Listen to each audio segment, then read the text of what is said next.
Welcome to the City of Lewisville Remote Planning and Zoning Commission meeting over Zoom. Today is February 2nd, 2021, and we have a quorum present virtually. I want to give everyone listening from home some instructions on how to speak if you desire to. If you are viewing on your computer or through the smartphone application, press the raise your hand button. If you have called into the meeting, press *9 to raise your hand to speak. Once your hand is raised, staff will bring this to my attention, and we will let you speak after the item is read and the staff presentation given. If you are having trouble using these features, please email planning@cityoflewisville.com or call 817-938-4409 for assistance from staff. We do have a quorum present, and the first item on our agenda is the approval of the meeting minutes from January 19th. If there are no corrections or additions, may I have a motion? Move to approve. That moved by Karen.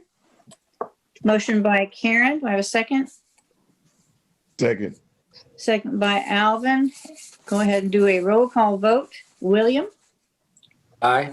John? Aye. I vote aye. Alvin? Aye. Karen? Aye. And Francis? Aye. Item passes 6-0. The ayes have it. We have two public hearings on our agenda for tonight. The first one is a consideration of a zone change request from the mixed use district to planned development mixed use district on approximately 11.15 acres, legally described as a portion of Lot 2R, Block A, Summit Ridge Apartments Addition, located at the southwest quadrant of Grandy's Lane and Interstate Highway 35E, North Stemmons Freeway, and north of the Kansas City Southern Railroad, as requested by Joseph Hornisher, Kimley Horn Incorporated, on behalf of R. O'Neill Gray II, Santa Fe Realty Corp., the property owner. Good evening, Commissioners. Can you hear me okay? Yes. Yes. Loud and clear. Thank you. So the property is about 11 acres, and this property was rezoned from general business to mixed use back in 2015 as part of the Northern Gateway plan. And it is located south of the village of Lewisville, the multifamily and the mixed use that are going along the Summit Avenue. So the applicant is proposing to do a multifamily building and a restaurant featuring outdoor patio. Oops, we lost you. Oh, There you got are. back. Hang it back. okay. So the proposed development is multifamily with commercial components, where the commercial area features a dog park inside the floodplain, and they also have a dog run right adjacent to it, and a restaurant that can house up to 3 different tenants. They have a covered patio and large area of outdoor patio area. The proposed development will have maximum of 300 residential units, and both the commercial property and the multifamily property will be developed in one phase by the legacy partners, the applicant. The northeast corner of the property will be developed as a commercial lot. The plan proposed to utilize 14,000 square feet in floodplain as a dog park. This concept is similar to Mutt's Canine Cantina located in Dallas, Fort Worth, and the Shacks at Austin Ranch and Colony, where a large open space is provided next to a restaurant, which allows dog owners to enjoy a meal while they bring their dog to the park. Legacy Partners has experience in running both residential and commercial properties in other locations. They will be leasing the property to restaurant tenants and will be managing the property. The commercial development will have an 80% brick veneer with higher percentages of masonry on the east facade, which faces the I-35. As far as the residential development is concerned, they are providing 80% brick or stone masonry and 20% stucco and cemented siding on elevations that are visible from the exterior. The elevations facing 3 courtyards will provide little less. They will provide 25% brick or stone with 75% stucco, but overall building combined. They will be providing some amenities, including courtyards and a pool, outdoor seating areas, and pits and barbecue grills. We're hoping that the dog park area will be, since it is accessible to the public, will become a amenity not just only for the residents here, but also for the other density that is creating in the neighborhood. They are requesting 7 alternative standards conjoined with this item, which will be considered by the overlay board later, but which includes modification to allow the building location. The commercial property is located a little bit to the south and not along the Grandy's Lane. That is due to the limitation of the configuration of the site. They're also asking for driveway locations due to the existing condition. They're asking for alternative standard to allow parking for the open space area to be parked at 1 per 2,000, which will allow greater area to be available for actual entertainment. They're also asking for 12-foot clear building to be only required along the Grandy's Lane for the residential. This allows in the future, if there's any commercial added, they would have the flex space available. They're also asking for the percentage of reduction for masonry for the interior courtyard facing courtyards. So as I said earlier, the decision that we're bringing before you, commissioners, is that the P&Z recommend approval of the zone change. Alternative standard will be considered later at the time. No action is required at this time. The applicant is here and the staff is also available if you have any questions for staff. Okay, thank you, June. Before we open the public hearing, do any of the commissioners have any questions for staff?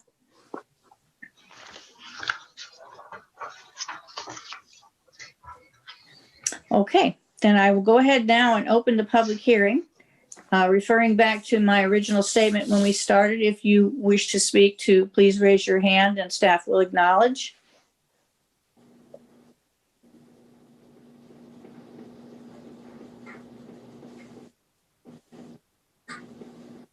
You're muted, Michelle. Commissioners, I do have one person wishing to speak. This is Matt Brendel. I believe he's with the applicant, so I'm going to promote him to a panelist so we can see him while he speaks.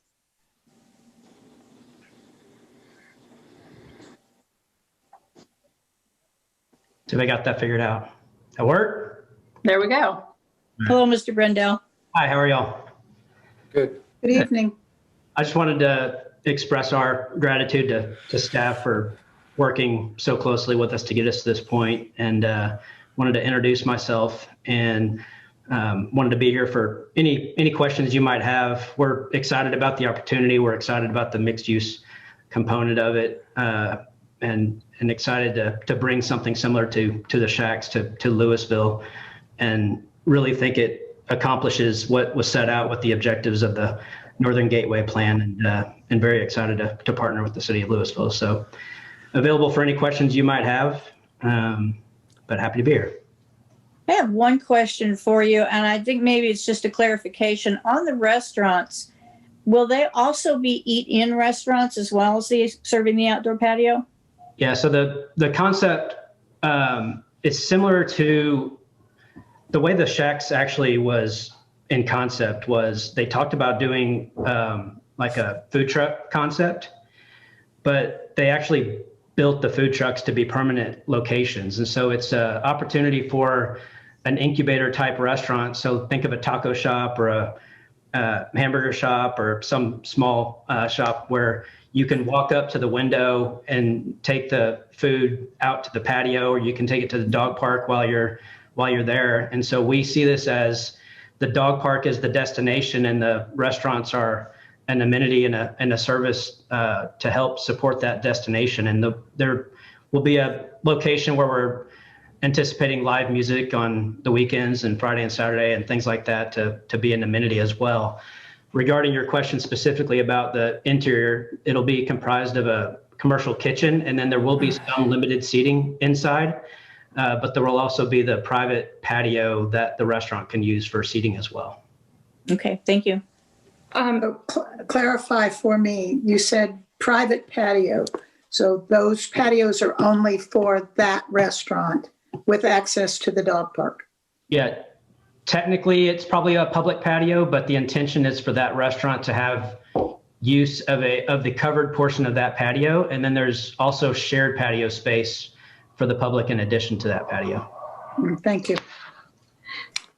Commissioners, just to give you a little more square footages, the commercial indoor restaurant areas, they reserve about 2250, so that will be about 750 square feet for each restaurant spaces, and they have preserved about 600 square feet in front of that as a covered patio, and they have the 14,000 or so square feet reserved for more of an open space where people can either sit, walk around, enjoy their meal in the dog park. Thank you, Jim. A couple of questions. One, I assume that the 100-year floodplain, we know that's a solid line. We know where that line is at. We know where that is today. We're also working with the city engineers as well as the Corps of Engineers to regrade that area. The dog park will still technically be in the 100-year flood, so there will be maybe one event a year where it can flood. But we also have to the west side of that 14,000 square foot dog park a retaining wall, and so the buildings and the improvements are outside of the floodplain. And there's also a dog run, so in the event there is a rain event where it's saturated down below, there's still a dog run up above that's outside of the flood. Okay. Second question is there any concern that the parking is going to be 1 per 2,000 is going to be not enough parking? Well, we're parking the restaurant plus the patio as if it was a restaurant. And then the outdoor area is the 1 per 2,000 for parking. So we've okay. Okay. I can see, first of all, I want to applaud you because I live near here. I've driven by this site and thinking what could possibly go on this site. So I applaud you for your creativity on this site because it's a very steep site on that one end where that pond or whatever is right there. I can't tell how many times I used to live down the street from Mutt's Cantina, and I had to drive by that place and see all those dogs out there. And so I'm very excited that this is going to be very near my house. So I applaud you for the creativity on this project. Appreciate that. It's not as you know, with the floodplain there, it's not an easy site for development, but we're excited about what we're going to deliver here.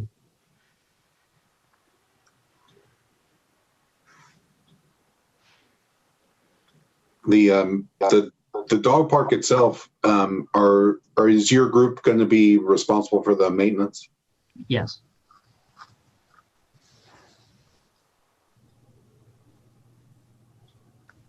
And I'm guessing do you know do you have like a ballpark of what the rent will be on the residential units? Yeah, we did do a market study. The rent it's about $1.78 per square foot. So when you apply that to the average size, that's roughly $1,600 a month. So we acknowledge that's the top end of the market, but the product that we build and the amenities that we deliver always garner the top end of the market. We're used to that. Mm-hmm. So the product type's going to be, no carpet. It's going to be, hardwood throughout, the stainless steel appliances, granite countertops, LED lighting. We're going to have a clubhouse with a, couple thousand square foot fitness center and yoga combined, pool area. Our intention is to provide managed Wi-Fi, which is bulk internet to all residents, because technology is becoming more and more key. And then we'll have, electronic locks and things like that, where you can control it from your cell phone, and working to have as much smart home technology as well in a unit. So it'll be your next generation living, and just having the commercial restaurants and the mixed use and the dog park there is, quite frankly, an amenity for the residents there, as well as all the other communities surrounding it. Okay.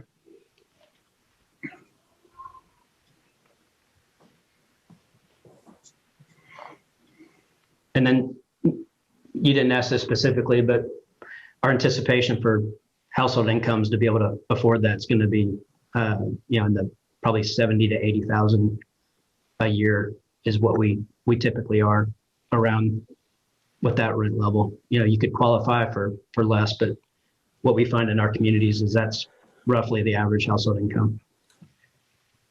In your other communities, what is your percentage of occupancy? All of our projects are, 95+% full. Okay. And if you think about it, just, if 30 to 40% of the units turn over and it takes us 2 weeks to turn those over, that makes up that 5%. So in essence, they're full. Okay. What size, I guess, apartments, condos, what would they be? Sure. Our unit mix is roughly 60% ones, 35% twos and 5% threes.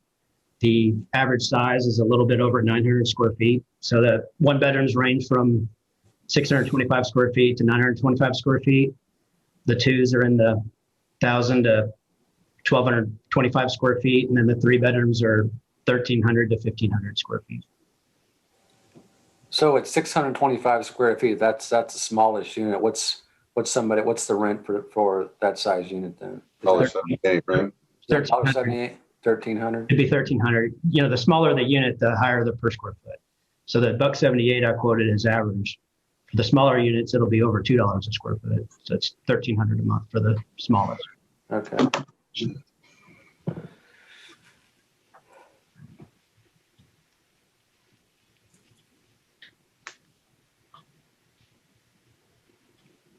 Do we have any more questions for Mr. Brendel? And if not, do we have any others wishing to speak tonight?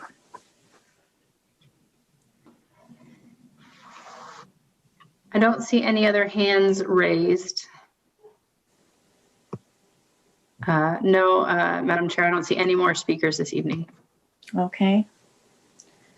Then if we were ready, I will go ahead and close the public hearing, and we can discuss the item and perhaps entertain a motion. Okay, for clarification, this is for the zone change only at this time. Yes. Yeah, thank you. Move to approve the zone change. Motion by Karen, Second? second by William. Do a roll call vote. William? Aye. John? Aye. I vote aye. Alvin? Aye. Karen? Aye. Francis? Aye. Ayes have it, passes. The next public hearing that we have is a consideration of a special use permit. Sorry. Oh, yes. So commissioners, this item will be considered by City Council for a second public hearing and a final decision on the February 15th meeting at 7 p.m. Thank you, June. Sorry, I cut you off. And to be clear, it's actually 6 p.m. now with the virtual meetings. Oh, good to know. Good to know. Okay. Next in public hearing, consideration of a special use permit for a minor automobile service facility on approximately 0.8028 acres, legally described as Lot 2, Block A, Market at Valley Ridge Parkway Addition. It's located on the east side of South Valley Parkway, approximately 350 feet north of West Round Grove Road, zoned local commercial district as requested by Lauren Lackey, Land Dev Engineers, on behalf of Colton Wright, Out Parcel Valley Parkway LLC, the property owner. Yes, Commissioners, Strickland Brothers plans to build a minor automotive facility on a vacant parcel located on the northeast quadrant of the South Valley Parkway in the West Round Grove, which is west of the existing Tom Thumb store on Round Grove. Strickland Brothers offers drive-through oil change and along with preventative maintenance service, and they're considered minor automotive repair. So the site is separated from the residential area to the north by the city's water tower and an existing strip center to the east. The applicant is proposing to build a 1,700 square feet building with 6 overhead doors, which faces the water tower and the parking lot. No cars will be stored overnight, and no oversized storage is proposed with this development. The business will open 7 days a week, Monday through Friday from 8 a.m. to 7 p.m., Saturday from 8 a.m. to 5 p.m., and Sunday from 10 a.m. to 5 p.m. They are providing 48-foot landscape buffer, which exceeds the required 10-foot buffer as the part of this SUP. So they're providing quite a bit of landscaping in front of the building. They're also providing some 2 additional parking lot trees. Also, they're providing about 760 extra square footage in landscaping internally. The building elevations are nearly 100% brick. It will be painted with gray and blue accents, which is their corporate color. They do have a tower feature where about 18% or so of EFS will be used as a backing for their signage right below their triangular roof. The sign is, the applicant is proposing to locate a low profile monument sign with columns wrapped in the same brick as the main structure. No pole signage will be allowed. Additional signage is provided on the tower feature and on side of buildings facing west and south. They're providing enhanced materials, additional landscaping, and low-profile monument sign, and no variances are requested. The photo that was provided features building with some CMU walls and stucco, so we made sure that was just to kind of show you how their typical store would look like. They will be building this building entirely in brick masonry. The applicant is here if you have any questions. At this time, we have not received any public responses regarding this case. Okay. Before I open the public hearing, do we have any questions for staff?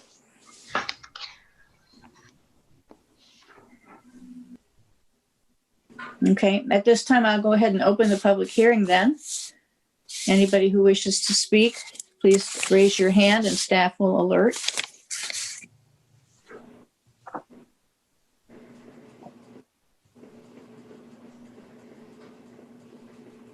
I do believe the applicant is here, but their hand is not raised, but if you have questions, I'm sure they'd be willing to answer them.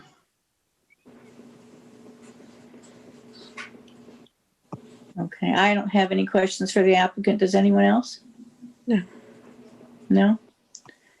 Okay, if no one else has come forward, then I will go ahead and close the public hearing. Is there no one else, Michelle? No, sorry, Okay. no, there's no one raising their hand. All right, I'll go ahead and close the public hearing, and I will entertain a motion and discussion.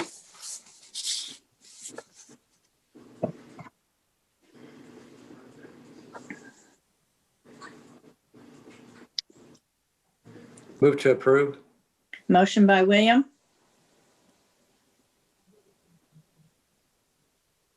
Second. second by Karen. Roll call vote. William, Aye. John? Aye. I vote aye. Alvin? Aye. Karen? Aye. Francis? Aye. Motion passes.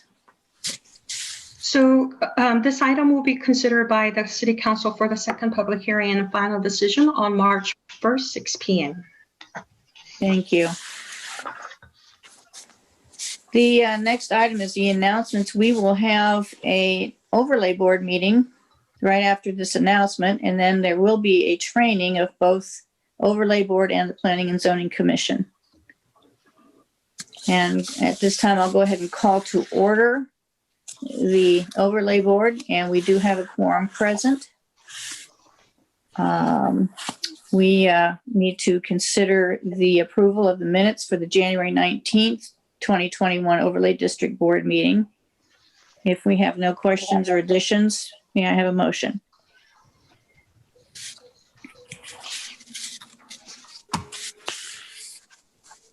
Move to approve.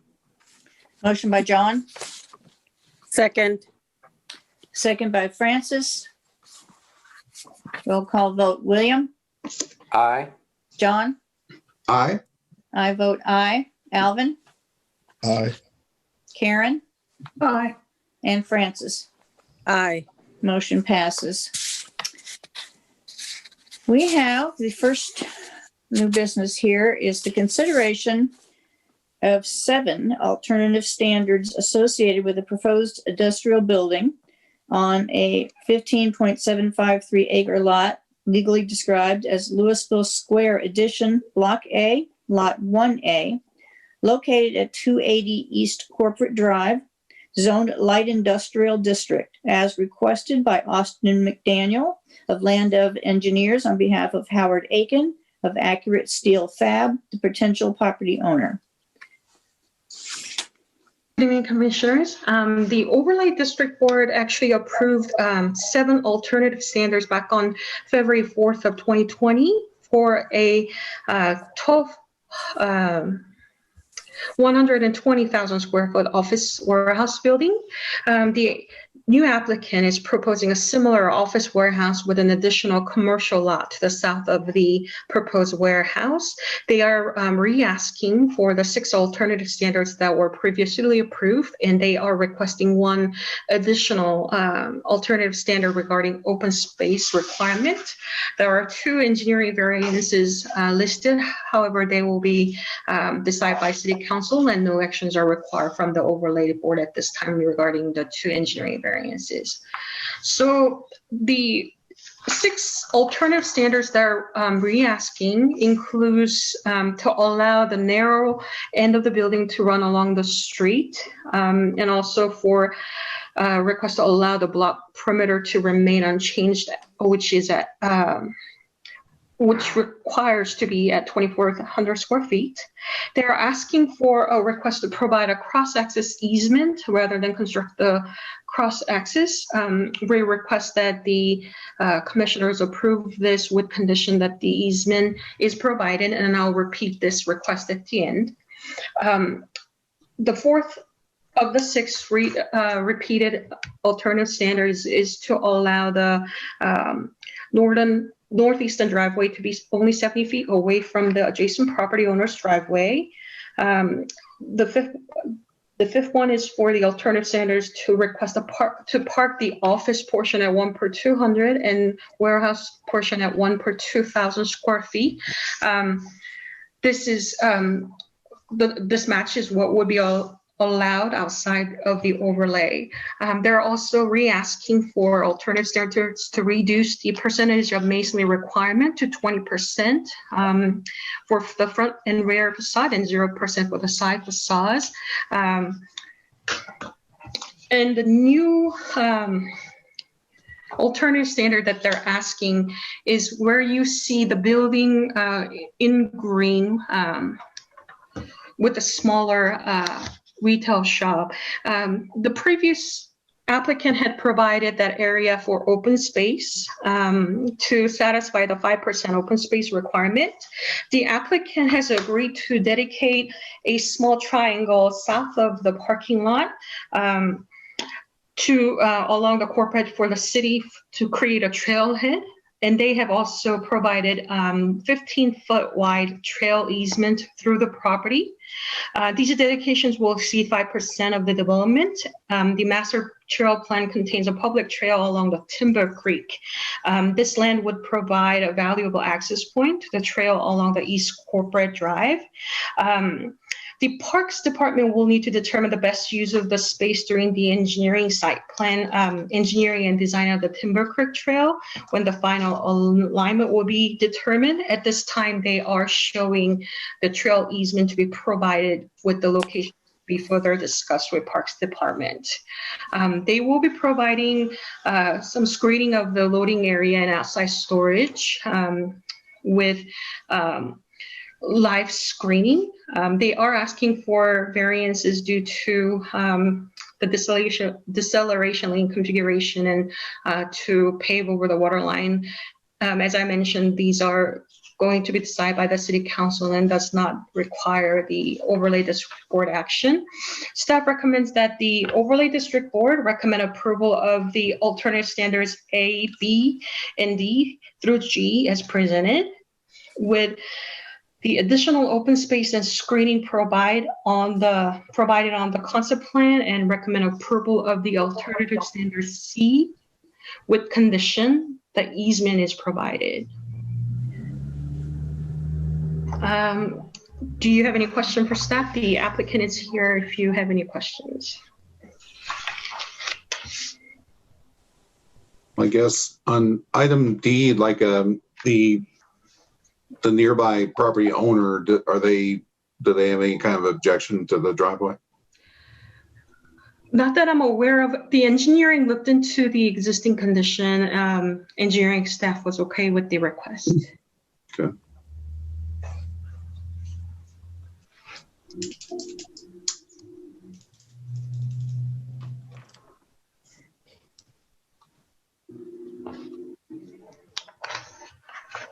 Do we have any questions for the applicant?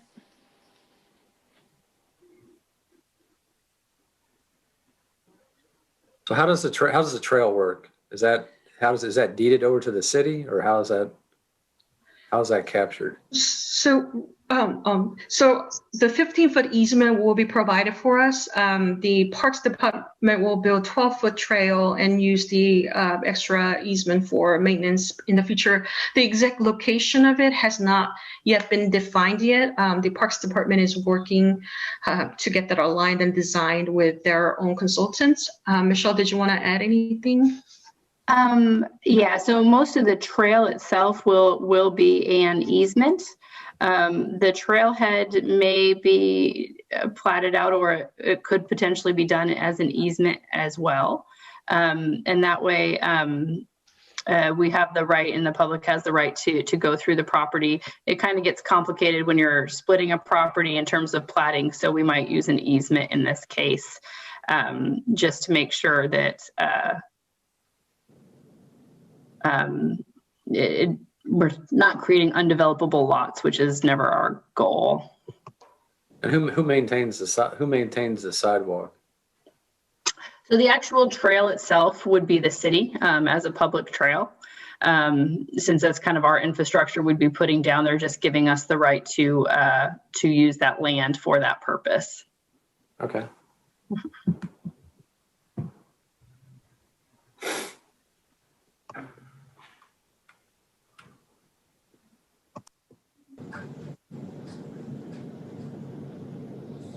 Are there any more comments or questions?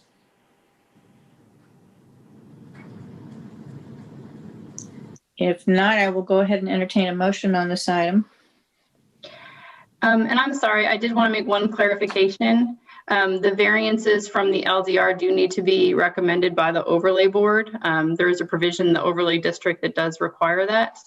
And this was a little bit of a, sorry about that. But so the two variances requested are for the length of the deceleration lane, which has to be reduced based on the bridge configuration. So they're making that deceleration lane as short as they can based on that bridge configuration. And then the other one is to pave over a water line easement. There's a provision in the land development regulations that says you may not pave over a water line easement. We are, with the code overhaul, looking at removing that requirement. We removed it on several other projects just with the condition that should the city need to do any repairs on that water line, it will be the property owner's responsibility to repair any pavement that we have to dig up in those efforts to repair the water line. And what measures are in place? What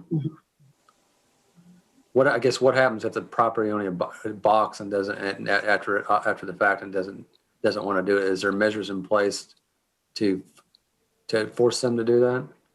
Yeah, I mean, for where the water line is on this property, the site simply wouldn't function if we tore it up. You wouldn't be able to access the parking and different things of that nature. But there would also be some code compliance that we could invoke in terms of just maintaining the property and the appearance and so forth. So they could potentially get fined if they don't comply, I guess. Mm-hmm. Yes. Okay. Do we need to open public hearing? No, this is not a public hearing. Right.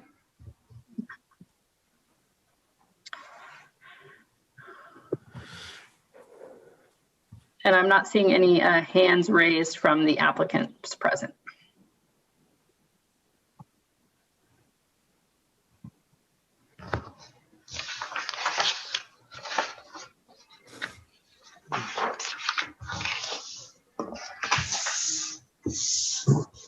So is there what we may call somewhat complicated motion here?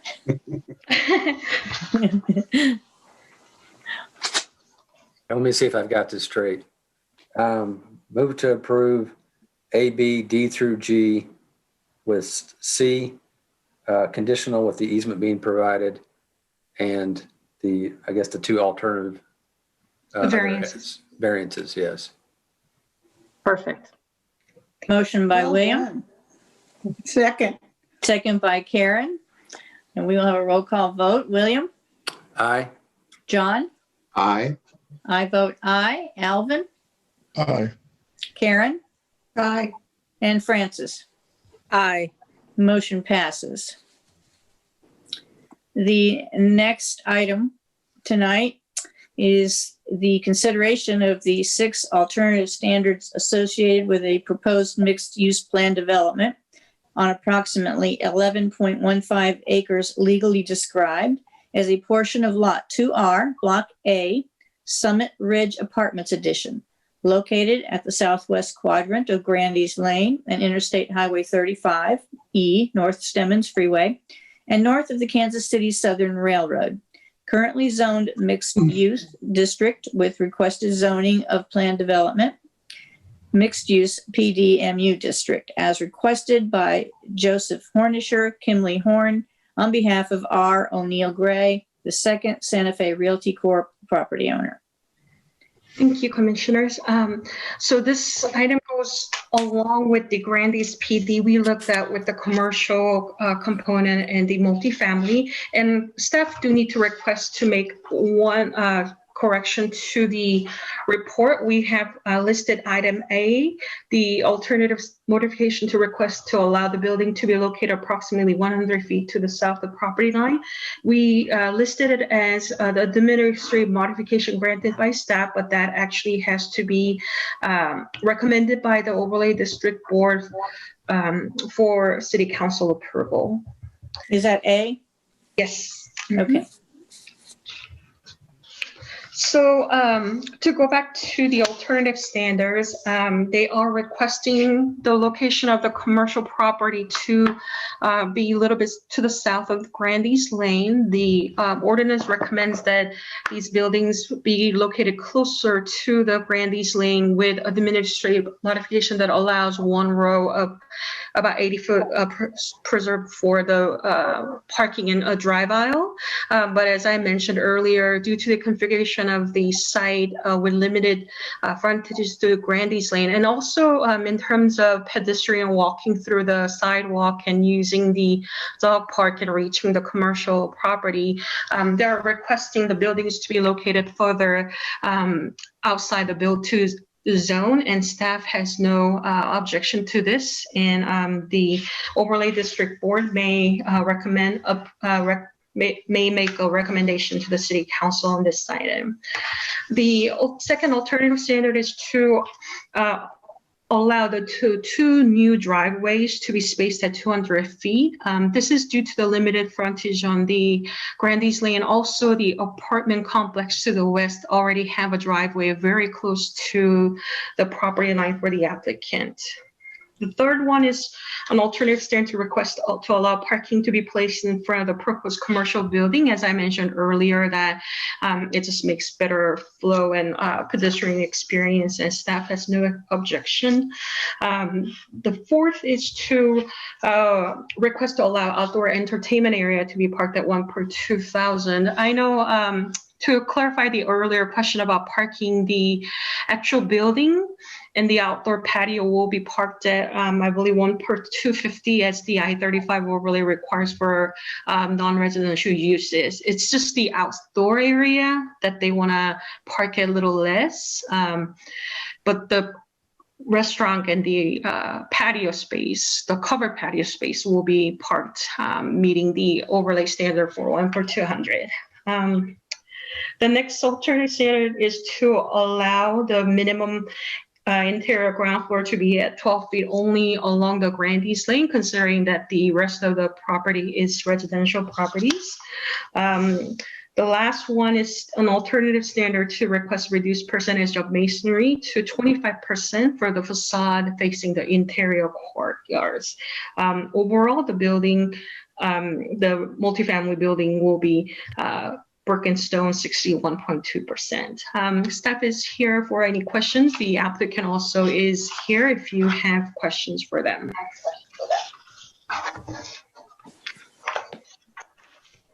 One question on that trail. So is that trail accessible from Grandy Lane without having to go into the property? It's kind of sort of like Katy Trail. So this one doesn't really have trail. They have a sidewalk along Grandy's Lane, of course, but they will have a walking path through the dog park that they're providing. That's not a trail, but yeah, a walking path. Yeah. Sorry. So the commercial property, in its entirety, it will be accessible to the public. It will not be fenced in or anything like that, other than, the dog area will be fenced. But technically, all of this area shown as the commercial property, including from the Grandy's Lane all the way to the end of the 3 buildings, it will be accessible to anybody walking on that public sidewalk. I don't know did I answer your question? Yeah. So what's the rationale for? I mean, I sort of see it. So I guess there's a separate rationale for the dog run. So they're saying that's the part that they want 1 per 2,000. Is that correct?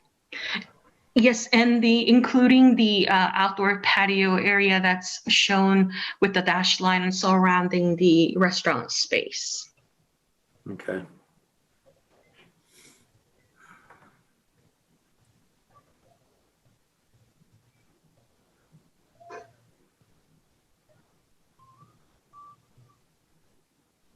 And we do have Matt Brunell again, who has raised his hand.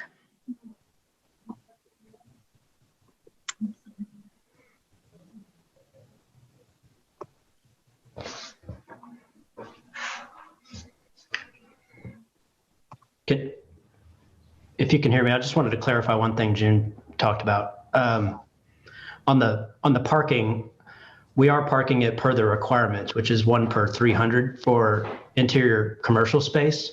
There's not an ordinance for outdoor space. And so we're basically self-imposing a parking ordinance for that outdoor space.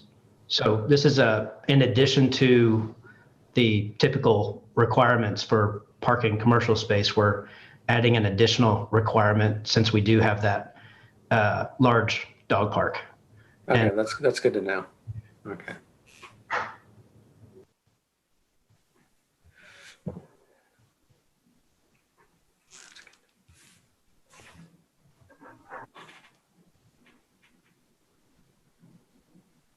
If there are no other questions or comments, may I have a motion? Move to approve. Let me see if I can get this right, like William did. alternative standards B through D and send A and E to the city council for approval. Did I cover it, Michelle? June, I think they all have to go to city council, correct? They do. Oh, Include, okay. A through E, you can make recommendation to the city council. Would you like to restate, Karen? I got to figure out what I've got to say here. Okay. To recommend approval for alternative standards A through F as presented is what what staff is recommending, to recommend approval for A through F. Okay, recommend approval A through F for approval and sent to city council, correct? Okay, Thank motion you. by Karen, Second. second by Alvin. Roll call vote, William, Aye. John, Aye. I vote aye. Alvin, Aye. Karen, Aye. Francis. Aye. Motion passes. Thank you, June. Our final item tonight in other business is a training of the Planning and Zoning Commission and the Overlay District Board. All right. Good evening, commissioners. So I hope everyone had a chance to watch some of the sessions from the joint cross-chapter conference. I thought that was really great. I really appreciated them when they went to a virtual conference, going ahead and partnering with some of our surrounding states. We hadn't done that before, but it was nice, I thought, to get some information from out of state, some new perspectives on things. So we'll talk about that at the end, but I know we have some new folks to P&Z, and so I was gonna kind of go through a run through of some of the basic information, and hopefully it's new to more than just a couple of you. But let me get back up to the top of my presentation here. I will, there's a lot more words on the slideshow presentation than I generally like to have, but I was trying to copy language from state statutes in our charter and various texts where applicable. So we're just going to go through who the Planning and Zoning Commission is and why they're established, what they do, and then we'll kind of wrap it up in how we do it, which is more of the culture of Lewisville and some of the ethical concerns. And then we'll kind of go ahead and discuss the state conference. So talking about kind of the legal framework that enables us to do what we do, it's all based on the Texas State Zoning Enabling Act that was adopted in 1927 and is currently Chapter 211 of the Texas Local Government Code. It actually kind of spells out a zoning commission and a planning commission. So we're really just looking at Chapters 211 and 212. You guys, as most cities have, serve both of those functions. So the Zoning Commission is a recommending authority on zoning maps, zoning requests, and adoption of comprehensive plans. And the Planning Commission reviews and approves subdivision plats. However, most cities have gone ahead and combined those into one commission, the P&Z. So one thing that's important about zoning, and I think is the most important thing to know, is that the powers that are granted for zoning by the state are based in the police powers or the preservation of public health, safety, morals, or general welfare. And then there's also some allocations given for historic preservation. And so it goes on to say preserving areas of historic, cultural, architectural importance and significance. We also do that without a historic board, but through our I-35 overlay and our Old Town Design District. And that's how we do that through our zoning as well. And so we are a home rule municipality and we have to have a commission. And this commission shall recommend boundaries for the original zoning districts and appropriate zoning regulations of each district. And the other thing to keep in mind is that zoning only applies within city limits. So we do not have zoning authority within Castle Hills, even though when we do have plats come forward, they usually say a zoning designation on them. That's part of our 1996 agreement with Castle Hills, just so that we know that we will eventually annex them. And that's so when we do annex them, we can go ahead and create a zoning map based on what's on the ground. And we know the boundaries of that. Chapter 212 of the Texas Local Government Code deals with platting. And so basically this is also to maintain health, safety, morals, general welfare, and also the safe, orderly, and healthful development of the municipality. Platting authority extends to the ETJ, and that's why we approve plats for Castle Hills with the city of Lewisville. And so again, this falls as a responsibility of the Planning Commission. Things to keep in mind is that it is a ministerial action. And so if a plat meets our city ordinances, we must approve it. If it meets all of the codes that we have on the books today, we cannot deny it. Zoning is far more discretionary than platting is. So our Lewisville charter sets up the Planning Commission as a planning and you are a Planning and Zoning Commission. So it's the City Zoning Commission, the City Planning and Zoning Commission. That's what we call you guys. It also says a little bit about how you should be appointed and that you shouldn't miss more than 3 meetings in a row. So please don't ever do that because it makes it very challenging. If you do miss 3 meetings in a row, such absences are going to get referred to City Council for review. It happens very rarely, but we've had some illnesses occur in the past that have merited some special considerations. But basically everyone gets a 2-year term and we kind of alternate the years that members are appointed. And that's all established in our city charter. So kind of going on to the more specifics of what you guys see at all of these meetings, what we see probably the most frequently, but didn't have on our agenda tonight, was plats. And there are several different kinds of plats. Our code does give staff the authority to approve minor and amending plats, as is outlined in state statutes. So a minor plat is basically a plat that involves no more than 4 lots that has existing municipal infrastructure. So it's a relatively simple and straightforward plat, and thus has been delegated to staff since it's a ministerial action. The second kind of plat staff can approve is an amending plat. These plats, there's a list of about 11 things that can be considered an amending plat under state law. It basically falls down to adjusting a lot line between 2 property owners who have both signed on to the amending plat, or correcting some kind of Scribner's or clerical error, or some kind of directional mistake that the surveyor made. So again, it's a fairly minor in terms of its impact on the city.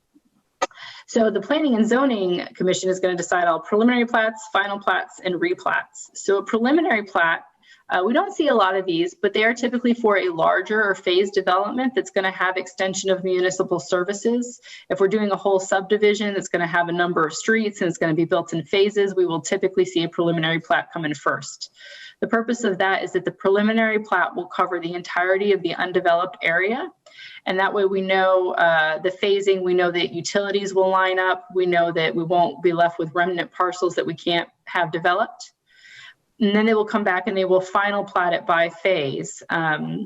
So this is a final plat, doesn't necessarily follow a preliminary plat. It can be just on its own if it's a little bit more simple. But that's what a preliminary plat does. A preliminary plat is not recorded at the county, but it's used as a planning tool. Whereas a final plat is recorded at the county and is a legal subdivision of the land. Now, if a property has already been replatted, but they're combining lots or doing something that's not going to qualify as a minor or amending plat, then that's a replat and it comes back to the city, to the Planning and Zoning Commission for approval. And if the property being replatted is or was zoned for single family or duplex use within 5 years, and a variance is being requested, then we have to hold a public hearing, which is kind of a lot for staff to kind of look at, because the plat comes in, we review it, and it's usually not until we finish reviewing it that we realize they're requesting a variance. And we have some state timelines that make it then fairly difficult to get it on a P&Z agenda in an appropriate amount of time with the notification that's required.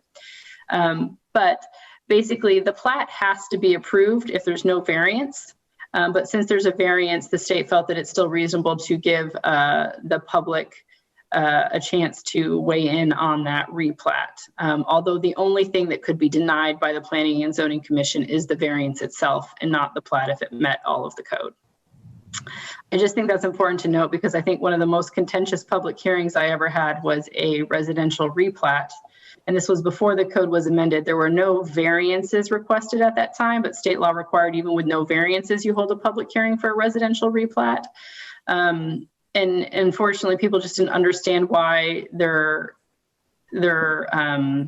comments really weren't having any impact, and why we said we can't deny the plat even if you have, you know, real concerns. It's not a zoning case. There's no discretion here. This meets all of the criteria in the code.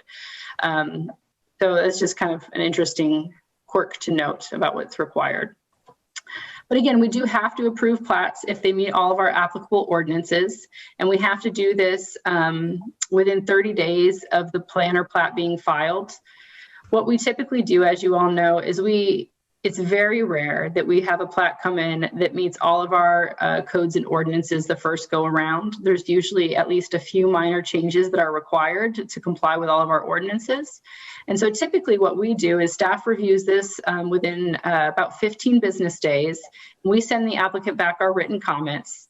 And then usually it's the week after that, it'll come before the Planning and Zoning Commission so that you all can make the official action on the plat. Which is typically to disapprove the plat, noting all of the comments that staff has made during their review, and then send it back to staff to review and approve once those comments are addressed. And that's how we make sure that we've officially taken our action within 30 days of the plat being filed. We also do have submittal dates that are backed up from P&Z meetings. So it's the Monday 4 weeks prior to the P&Z meeting as a submittal date. And so we do have to provide the applicant per state law, and this is all the state law text on the screen here, written statement that specifies and references the text of the code that we are basing our denial on. And so that's put into the staff memo. It's also put into the comments that we type up on the plans and that we send back to the applicant. So the next thing we often see is zoning actions. So the Planning and Zoning Commission serves as a recommending body on zoning actions. So that'll be our comprehensive plans, for example, our Lewisville 2025 plan, text amendments to the zoning code, zone changes and plan development zone changes, and special use permits. And so we saw a couple of those this evening. They're all just slightly different, but it's kind of important to kind of know what they are and what our role is. So the comprehensive plan is required in order really to have zoning, and our zoning should be in compliance with our comprehensive plan. We are still operating under the Lewisville 2025 plan, although they are currently working on the update to that plan. I know some of you have been involved in the 2025 committee. The Lewisville 2025 plan has 9 big moves, and that's how it's kind of outlined the direction of the city. So we do look at all these requests kind of in light of these 9 big moves. And then here's kind of an illustration of those 9 big moves and how they apply. In addition, the plan called for some small area plans, like we have the Southwest Lewisville small area plan and the Old Town North small area plan. And so zoning regulations need to be adopted in accordance with a comprehensive plan, and it's designed all to lessen congestion in the streets, secure safety from fire, panic, and other dangers, promote health and the general welfare, provide for adequate air and light, which is really about building height and bulk requirements. That's why we have setbacks. That's why we have maximum heights. Prevent the overcrowding of land, prevent the undue concentration of population, or facilitate the adequate provision of transportation, water, sewer, schools, and other public requirements. And so that's what our comprehensive plan and our zoning aim to achieve, is to these 7 objectives and really guide our city in the direction that we want to go in terms of all of these issues. So text amendments, occasionally we do amend our zoning text. We are still going through the code overhaul right now, which will be a large overhaul of our zoning ordinance. That is currently in legal review. I'm hoping to get some comments back from them soon so we can keep that process moving forward. I know we've had some work sessions with you all in the City Council about this. So we've got it all drafted. We've got it through in legal's review, and then we'll bring it back to you guys once we have that text finalized. We'll have some public hearings, and you'll be able to make a recommendation to the City Council on adoption of that plan.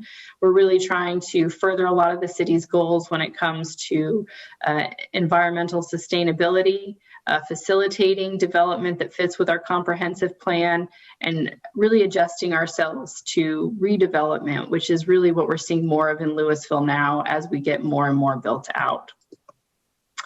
And then we do have zone changes. So see here, you can see a picture of a zone change sign. I'm sure you've seen them around town. A straight zone change is just another change to an established zoning district that we already have codified, that already has area requirements listed. A planned development zoning change, on the other hand, will develop a unique set of standards and will have a concept plan.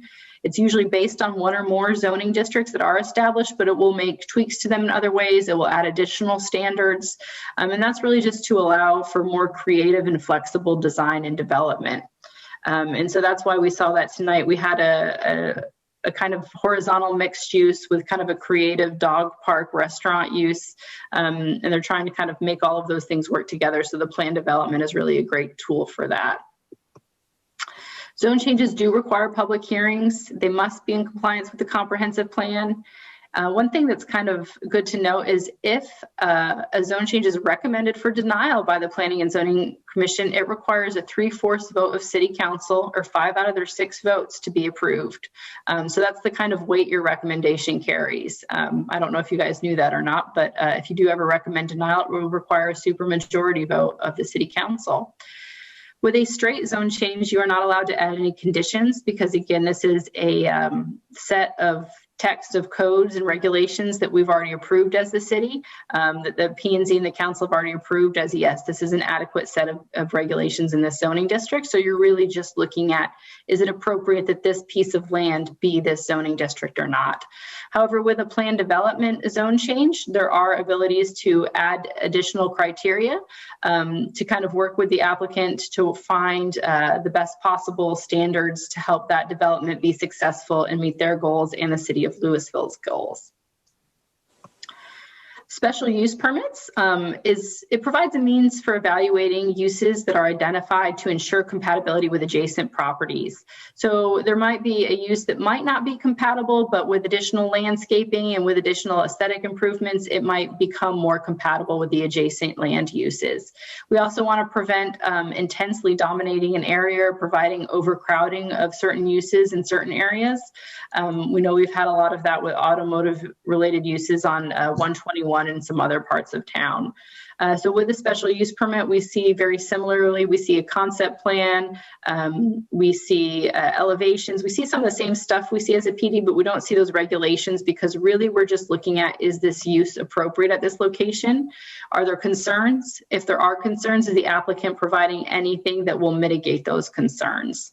And there are 4 criteria for approval that are listed in our code to consider with an SUP, whether it's complements or is compatible with surrounding uses, whether it contributes to promote the welfare of the area, that it's not detrimental to the public health, safety, or general welfare. And that's important text there because that relates back to the state law that enables planning and zoning to be. And that it conform in all other respects to zoning regulations and standards. These also require public hearings. There can be conditions established with a special use permit. Things like hours of operation can be established. Screening might be established as part of a condition. It's usually all shown on the concept plan. Generally, staff tries to identify all of those concerns and make sure that the plans that are being provided already address those by the time we bring it forward to you for recommendation. SUPs may also be maybe for the specific use requested or limited even further to the specific user. So this is an automobile shop, but this one's specifically limited to John's Automotive, for example. We don't do that very often, especially with businesses that are built kind of for, or where a structure is being built to hold a certain type of use, but it's something that we've looked at doing and have done a couple times in the past. Especially, we have a new requirement for SUPs for offices on the first floor in the heart of Old Town. So if there's any new office that wanted to come into the first floor in Old Town, they could get an SUP, but we would probably limit that to just that specific user, so it couldn't indefinitely be an office tenant. In addition, I think you guys know that we wear other hats. The Planning and Zoning Commission also serves as our overlay district board, as you did this evening. So you are able to decide alternative standards of up to 25% deviation for building materials and landscaping and up to 60% deviation for other code requirements. If the deviation goes above 25% for building materials and landscaping or 60% for other requirements, then you're making a recommendation to the city council. That's the threshold that was set when we adopted the I-35 overlay, and that's why sometimes items are recommended to the city council, or they can stop with you as the approval authority. And then you would also recommend any variances to our engineering standards in the land development regulations, or the LDR. And so you'll consider, if strict compliance would impair the architectural design or creativity of the project, whether it's creating an unnecessary hardship, whether the alternative standard is necessary to ensure compatibility with surrounding properties, or whether the proposed development is in addition to an existing facility that does not meet the requirements. So there's a lot of things that can kind of be considered with those alternative standards. And as the name implies, we're just kind of looking to maintain the same level of quality, but provide a relief mechanism when there is some sort of challenge on the site. We know that's especially important when we're dealing with a lot of redevelopment. You guys are also the Transportation Board, and the Transportation Board will be meeting at our next meeting on the 16th. And we'll be talking about a couple of items that Sagar is preparing for us, but the Transportation Board does a number of things. It's supposed to review and update the city's master thoroughfare plan, request amendments to the thoroughfare plan or thoroughfare standards, request variances, handle any requested variances to the thoroughfare plan or thoroughfare standards, appeals of staff interpretations of the thoroughfare plan or thoroughfare standards, and reviews issues and provides recommendations regarding existing or proposed thoroughfare plans or other transportation issues as directed by City Council. The Transportation Board is interesting because the City Council maintains the right to act independently on all matters pertaining to transportation without Transportation Board consideration or recommendation, but most of the time we go ahead and they do want y'all's recommendation as the Transportation Board. But just to kind of know that there's a little bit of different authority levels with each of these different hats that you all wear as members of the Planning and Zoning Commission, Overlay Board, and Transportation Board. So that's kind of what you do, and I think a lot of you are very familiar with that, but I just wanted to stop and pause here if there was any questions about any of those items that we went over. No. Okay. So the kind of how we do it is a little bit of the more fun part. One of the things that I did want to take the time to mention is kind of the legal requirements with conflicts of interest. And this is all outlined in the Texas Local Government Code about what a conflict of interest is. At Lewisville, we want to avoid even the appearance of a conflict of interest. And so our general advice to you guys is always, if there's a project that comes up on the agenda that you or a member of your family has a financial stake in, or if it's within 200 feet of your house, or a property that you own or a family member owns or has a financial stake in, go ahead and contact us so we can kind of determine if it would fall under a conflict of interest or not.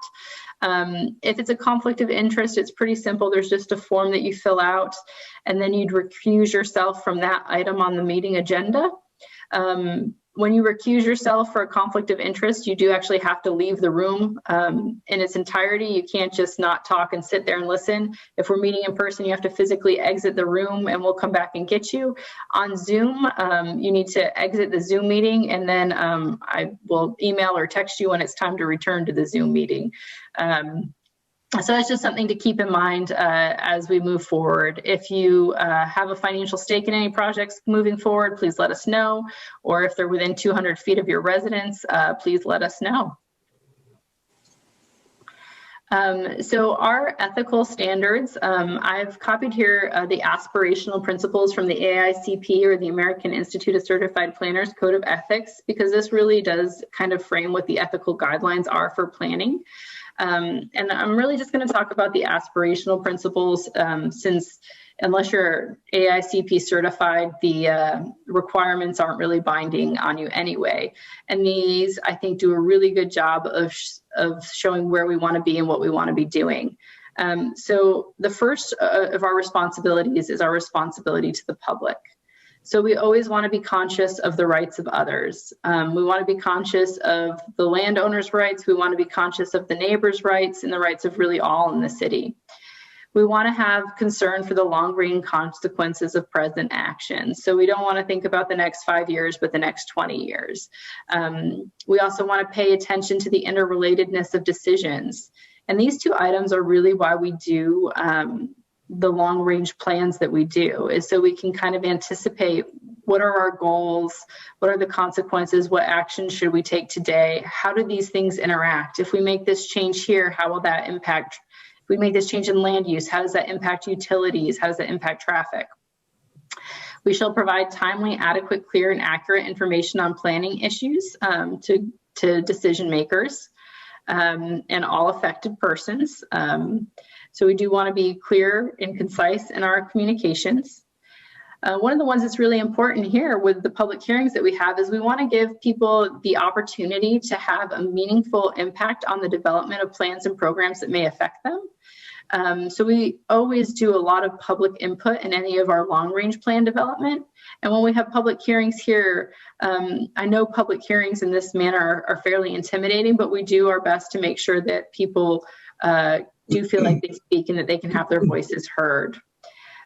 We seek social justice by working to expand choice and opportunity for persons, recognizing a special responsibility to plan for the needs of the disadvantaged and to promote racial and social economic integration. We shall promote the excellence of design and endeavor to conserve and preserve the integrity and heritage of the natural and built environments. And we want to deal fairly with all participants in the planning process. And those of us who are public officials, which would be y'all, or employees, me and June, shall also deal even-handedly with planning process participants. That means that we need to make sure that people are getting the information in accurate ways, that everyone feels like they have a chance to be heard, whether they're professionals or whether they're residents that don't really understand how this process works. Our second is our responsibility to our clients and employers to exercise independent and professional judgment. And that's what you guys really are appointed to do. Council has appointed you all here to be the Planning and Zoning Commission members and to make recommendations as an individual, but on behalf of the city and to support the plans that the city has adopted. And then it talks about accepting the decisions of our client or employer concerning the objectives and nature of the services we perform. That's not as applicable to you all. And then avoiding a conflict of interest or even the appearance of a conflict of interest and accepting jobs or how we handle our business, I think is really important. That's something we want to do here in Lewisville. And then the last is to the profession and to the colleagues. It's about protecting and enhancing the profession, which isn't as applicable, but it's one of the items there is educating the public about planning issues and their relevance to our everyday lives. And I think you all are great ambassadors for that. You live here in the community, you know how the process works. I'm sure sometimes your neighbors ask you, what's going on over there? And you guys kind of serve that role. We want to make sure that we comment on the views of others in a professional and fair manner. We want to share the results of our experience in research. We want to examine the applicability of planning theories, methods, and research to current cases. And that's why I think it's so important that you guys are able to attend the state conference and other training opportunities as they arise, so that you guys can have that knowledge and learn how to apply it. Then contribute time and resources to the professional development of students, interns, beginning professionals, and other colleagues. You've never met our interns. We have had a couple of planning interns. Unfortunately, we got one recently and we had to let her go due to COVID and the budget cuts. But she was able to find a job in North Carolina as a planner. So she is happily settled out there and we're happy about that. And June actually started here at the city of Lewisville as an intern and then was hired on as a planner. So we're always trying to promote that aspect. We want to increase opportunities for member of underrepresented groups to become planners and become more involved in the profession. We also, I know the Mayor's Commission has really looked at how can we diversify the membership on our boards and commissions. We know what the demographics are in Lewisville, but that's not always represented in our boards and commissions, in our city council, and all of our decision makers. So how do we do a better job of bringing those people to the table? That's something that planning is very concerned about. We always want to be continuing our education and training and to critically analyze these ethical issues in planning. And then contribute time and effort to groups lacking in adequate planning resources. And you guys are already great volunteers. I know you serve here in a capacity, and this is a large time commitment being on the Planning and Zoning Commission.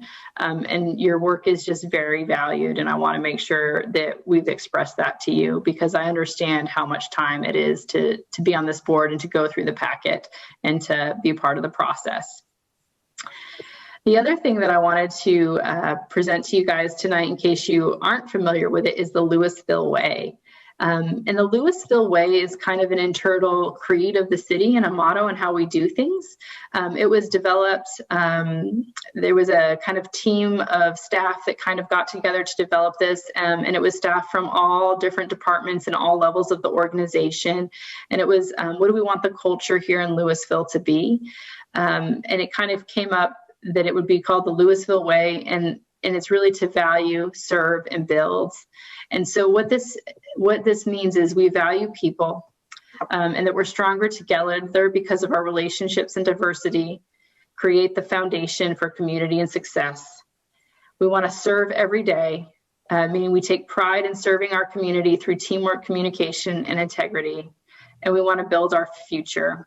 We create positive change, embrace innovation, and develop our people to grow and thrive. And I just love this. I remember when I first learned about this when I was interviewing for the city of Lewisville, and it really is how the city does business. And I think it's how we want all of our boards and commissions to do their business as well. We want to value people. We want to value all of the individual citizens that come to us, all of the applicants, and try to find those mutual avenues for success and find the win-win situations. You guys are already providing a great service by being on this board, and you take such pride in your community. And we just really appreciate all that you do. And obviously, I think there's some direct parallels to building our future when we're talking about development and literal building of our future. And so I just think that that's the Lewisville Way is a great way for us to kind of frame how we want to be in the Planning and Zoning Commission.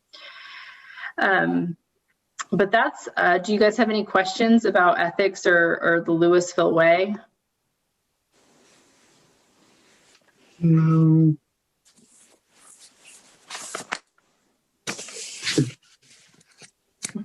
Okay.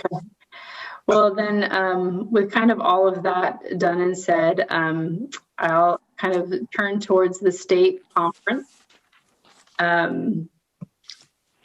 And I wanted to kind of ask, which sessions did you watch?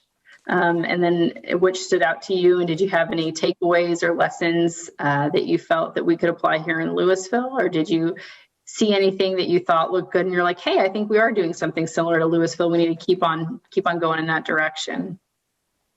Michelle, I watched number 12, the flexibility in infilling planning.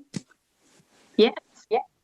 And I found it interesting because it's many of the things that we are going through, and they did it almost the same way. It was just very, very interesting to see it done in a city in another state and following a lot of the same plans we did, the public meetings, all of the steps they go through to get from point A to point B. I'd hoped to see some more about residential, because I think some of our infill is more residential, where theirs was much more commercial. They dealt with brownfields, which, we've dealt with that. And the interesting thing was they're also divided by a freeway, and they were dealing with a river and a freeway. And this was in Topeka. by the way. Oh, Kansas. Okay, yeah. Yeah, it was in Kansas. And, you know, which is something we're dealing with. And as they're getting ready to redo how 70 cuts through there, and they're planning on using the space under the freeway for some of their parks. Oh. So, you know, some of the things that we could think about along the way. And they're also working a lot on pedestrian walkways, which are all of the things that we face. So there wasn't really anything new that I got from them, but sometimes seeing what we're doing validated somewhere else is kind of important too.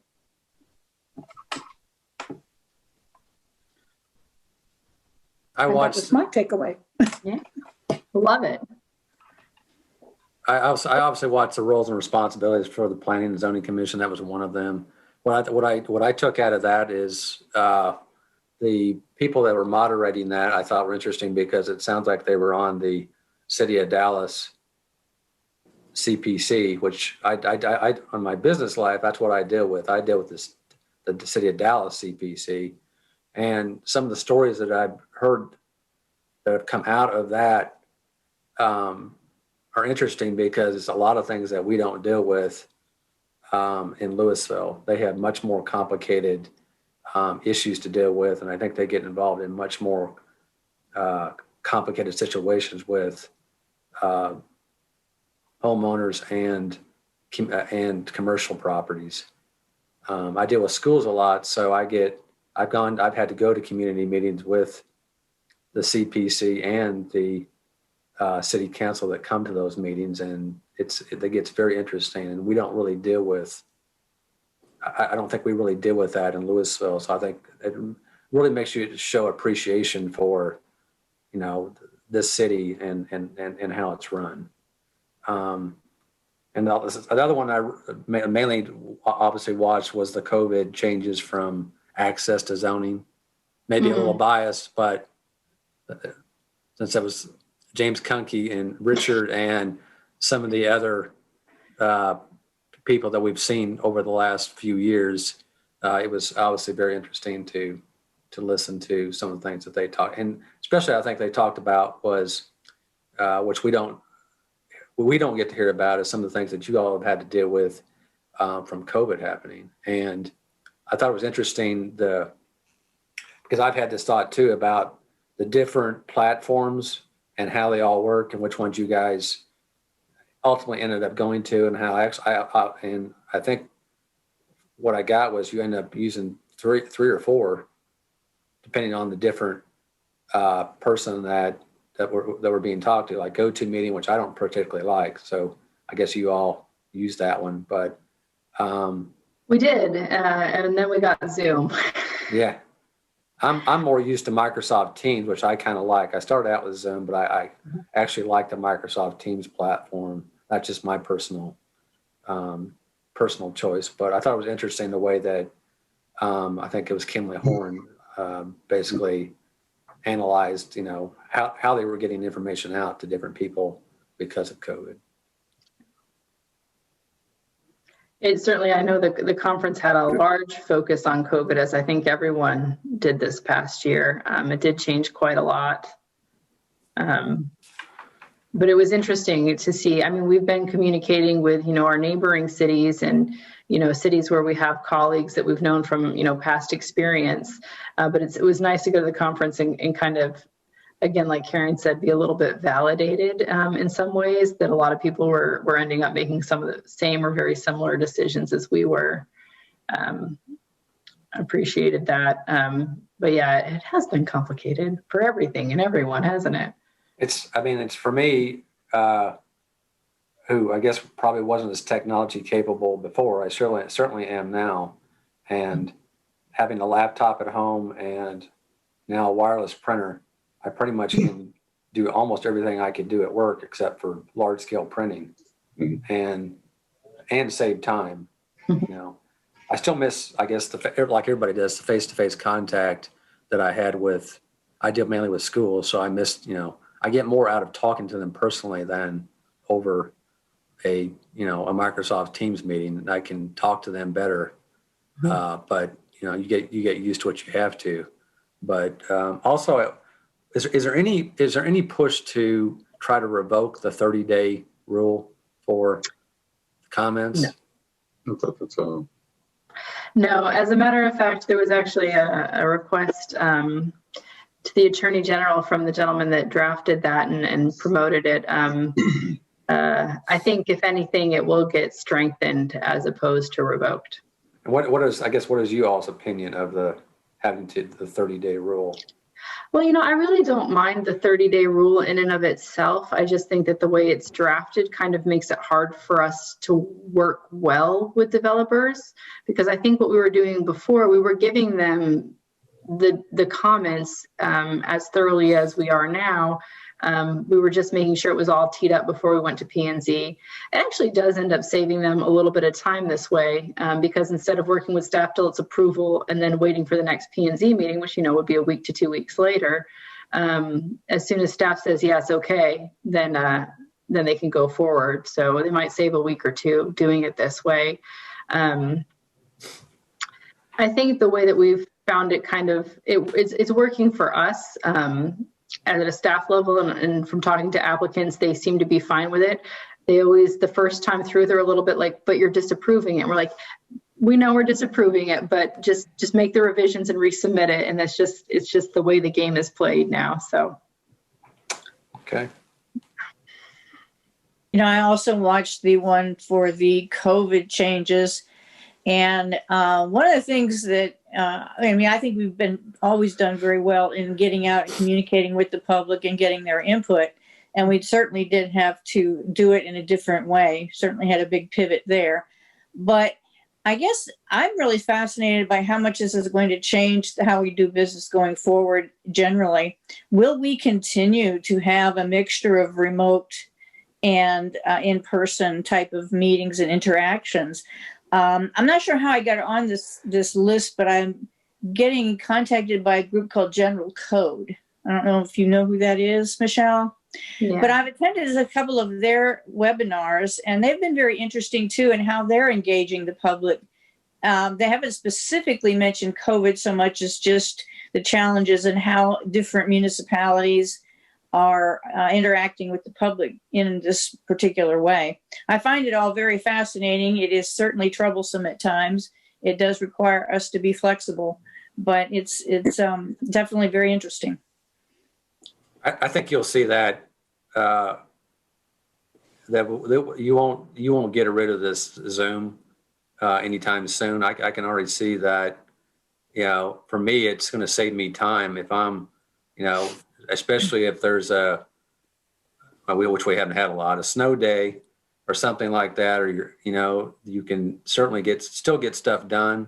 Before it was like, okay, what do I do? How am I going to set up a meeting? And now it's like just natural, I think, to everybody to just segue right to it.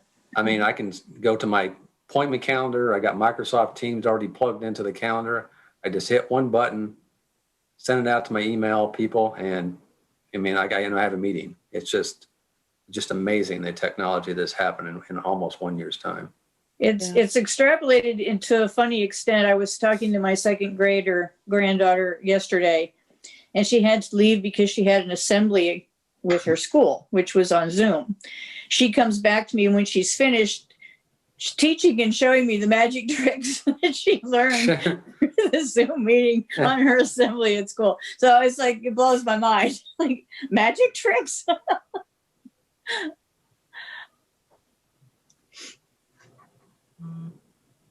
I think for me and my business and the business that I'm in, before we would close if it was bad weather or if there was some kind of, something that occurred. Now I think it's just better for the public that we serve, only because we are made available during those times if we need to. And we have alternatives. And really, I think all of this has taught us is that the disaster recovery plan that we had in place, that it works. And so we actually put it to use. And I think it's wonderful. The conference, or the one that I watched was the one was the gentleman from El Paso. not sure which one. I guess he was like a keynote speaker. Oh, yes. Mm-hmm. It was really good, and it made me feel proud to be a part of the Lewisville area, because some of the things that he was talking about, we're doing, and kind of like we have the Ferguson Plaza, and I know that there's been times that we've had yoga in the plaza or Pilates in the plaza. They have a lot of entertainment to where folks and the community can participate, or we used to be able to participate.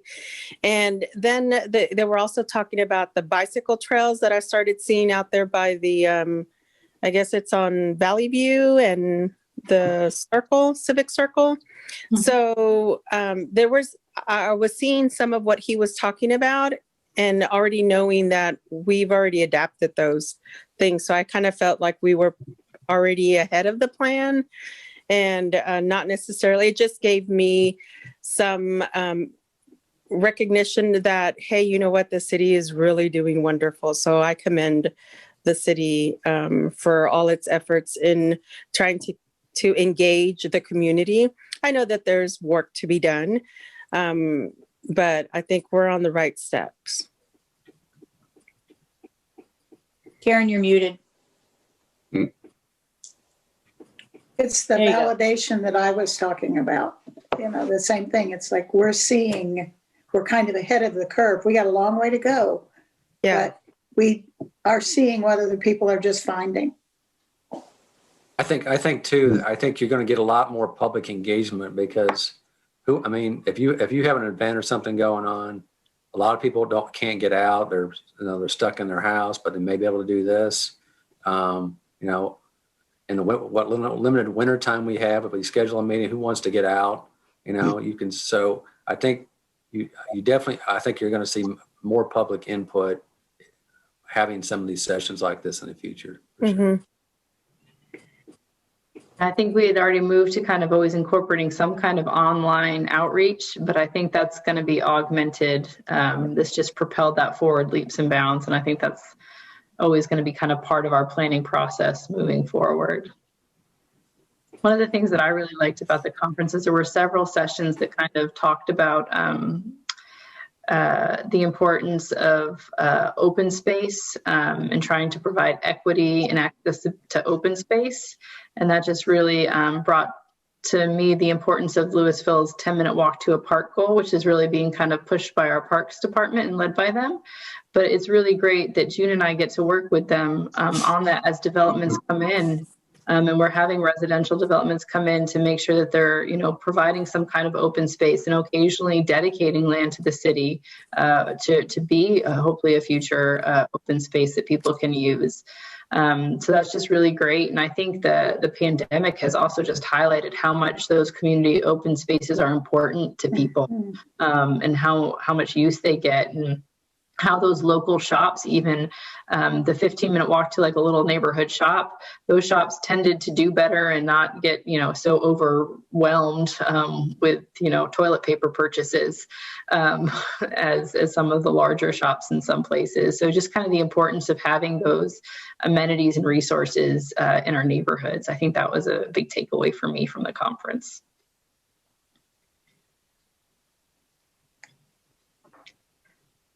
I'm going to go ahead and call out John and Alvin. Did you guys have any takeaways? Go ahead. I'm sorry. I didn't get an opportunity to watch it because of my job. Mm-hmm. But anyway, Michelle, I want to tell you and Richard, y'all have a great staff. I had an opportunity to go to Waco before this, before the virus. Mm-hmm. We had a conference in Waco, and I had an opportunity to go down there. And the most thing that took to me was everybody have a kind of different zone than we do. We got a planning and zoning, and they have like just a zoning, and then they have a planning. Their group is not together like ours. But that's the difference that I took, and it's ensuring that how they do their zoning and how we do ours was a lot of difference in such a way because we're planning and zoning and they just are zoning. So I can't speak on it because I didn't get an opportunity to watch it or go, tune into it. But in the past that I have went, it was great. And I appreciate everything that Richard and your staff does for this planning and zoning here in Lewisville. I can't say enough about how y'all does it, how y'all carry yourself in a professional way. That's just Yeah. I'll pass that on to all of our staff back in the office that aren't here tonight. Thank you, Alvin. The one thing that, like, when I was down in Waco with Alvin as well, and the one thing that, like, we were talking about the 2025 plan, I'm really kind of surprised at how closely that we've stuck to it, just because I think it's easy to chip away at it, I guess. Or like maybe we'll give somebody a little bit of a leeway one way or the other, and now suddenly you've kind of strayed way off a course. But and the other thing that I know that there was a session in the last, in the statewide or the regional meeting was, with affordability. And I think that that's a big issue around here. Like even with the project that we saw tonight, I know that anytime that we have multifamily, I kind of wish that we made some demands on the developers for carve outs, but I know that this particular project probably isn't really suited for it. But I almost kind of wish that maybe there was a way to kind of engage with that developer to kind of help with some of that effort, maybe in other parts of town, especially because, it's kind of, to me, it's kind of crazy that, especially with what obviously I'm more interested in people buying rather than renting. So to me, somebody making 80, 90K, I don't really understand why they would be renting an apartment, but, I'm sure part of it's lifestyle and all that too. But I just kind of think that in the long run, it would kind of, it would help the overall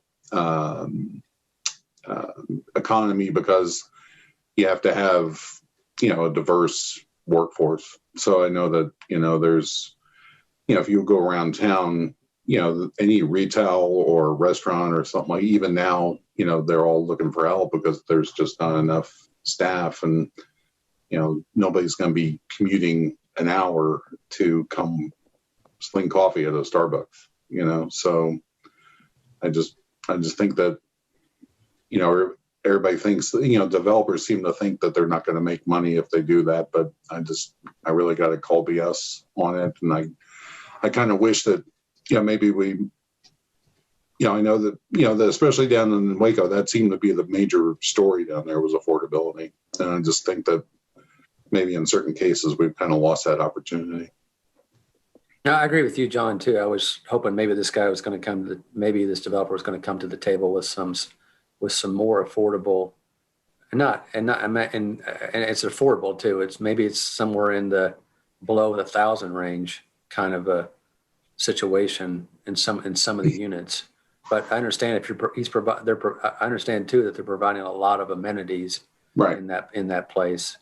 Mm-hmm. But City of Dallas just did a great, I don't know if everybody saw, just did a great affordable housing place made out of shipping containers. I know that's maybe not the best, but it really looked great. I've dealt with that architect on multiple school projects, and they do very good work. So the project looked really great. So I hope that maybe there's an opportunity somewhere in Lewisville that somebody's got a piece of property that something like that could be done, because the condos that they made out of those shipping containers they look fabulous. They really did a great job out of it. And I think they were trying to get with I think I'm not quoting it right, but I think they were trying to get to the $900 range in those units. Right. But especially because I know that down in Dallas, they were trying to, there's a nonprofit down there that was kind of trying to champion, the transit-oriented development also. Unfortunately, the thing they're running into is DART, owns a bunch of land around train stations, but they're not really as cooperative, I guess, about being a partner in the development with it. And, you know, I just kind of wonder, like with us, like with our rail line, you know, it would make a lot of sense to have carve outs and stuff like that along the train, just because of mass transit. You know, usually the people that are going to be using mass transit probably would, you know, it would help them to live, you know, in a multifamily development where, you know, there's vouchers in there. And even the one tonight, it is feasible for them to accept vouchers, you know, because you're not going to know that, you know, somebody in one apartment's using a voucher and somebody is not, you know. It's and that's the thing that, you know, to me, I just, like I said, a lot of times I know that Dallas Housing Authority, the vouchers, a lot of times they actually kind of pay at least market value, just because it's a strain for them to get property owners to take them. So in some cases, they actually probably go above the market, as crazy as that sounds.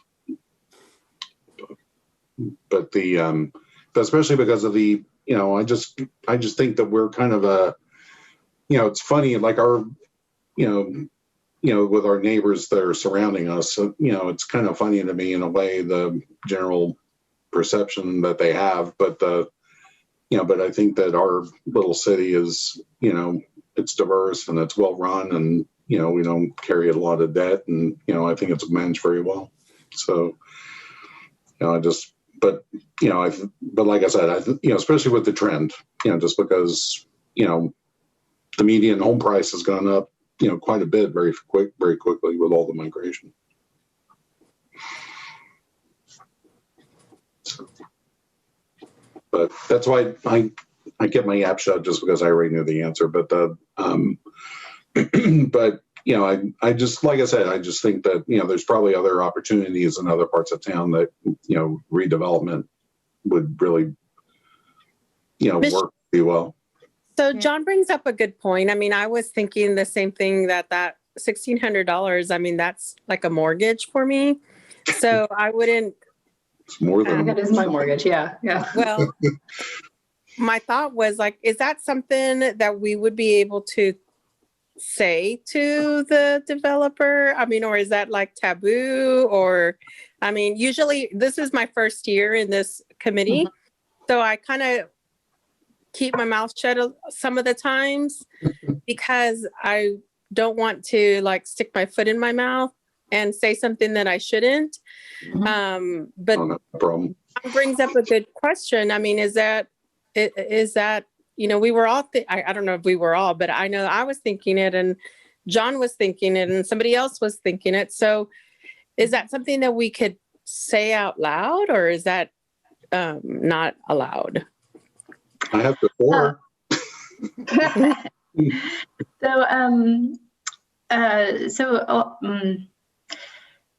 So I know some cities in the past have tried to adopt what's called inclusionary zoning, which says, you know, if you're going to do a development that's X number of units, you have to provide certain percentage at, you know, 50, 60% of median income.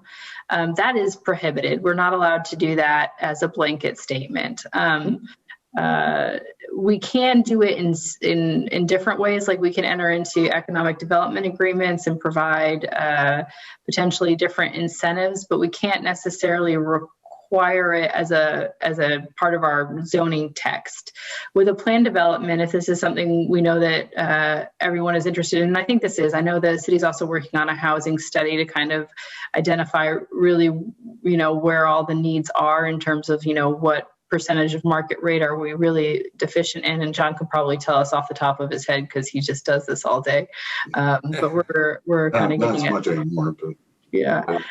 But we're working on a study for that, and so it is something that we do kind of staff does kind of bring up with developers. We have had some developers interested in doing some affordable housing projects with partnerships with the Denton County Housing Authority. I'm hoping those come to fruition. I don't know if they will or not.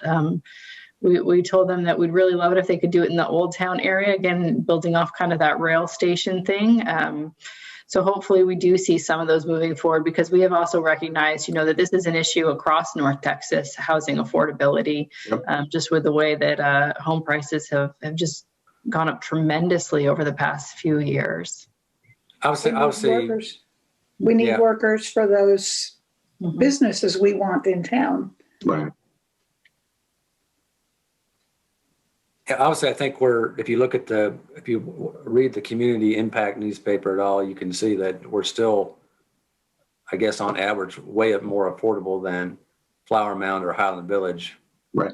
But still, there's, like John said, I think there's hopefully, like you say, those projects come through, and I guess maybe hopefully the city can give them some more incentive to do those projects if they get. The thing I was going to ask, Michelle, how do you not cross the line, I guess, of being transactional where, hey, you come in here and you want 7, variances. It's like, okay, we'll give you some variances, but, maybe we're thinking about, doing a 10% carve out, I'm sure that is kind of bumping up on a line. But I just didn't know is there a way to get that accomplished without crossing that line? Yeah, staff does work with the developer on a lot of those things, and we can make that higher of a priority or something that we push even more as these projects continue to come in. But we also do work with our legal team when we're doing those sorts of things to just make sure that we are well within the bounds of the law. So, especially, I think there's an opportunity there, just because I know that one of the issues that we have here is because of some of the inventory being older. There's a good, to me, that's a good way to help with redevelopment. Is to kind of target some trying to keep not just residential but commercial too. I know that even there was some talk years ago where the Lewisville Bank was making that an incubator, somehow partnered with the chamber. To me, that I think that would be a pretty cool idea to do, and maybe one of the older commercial properties that we have, to kind of maybe try to engage with the chamber to, kind of partner with that, that kind of foster some small business, because, as they kind of are ready to get kicked out of the nest, then, maybe, there'd be opportunities for some of the other spaces that we do have. Especially in Old Town, with having some boutique type businesses, that are out there.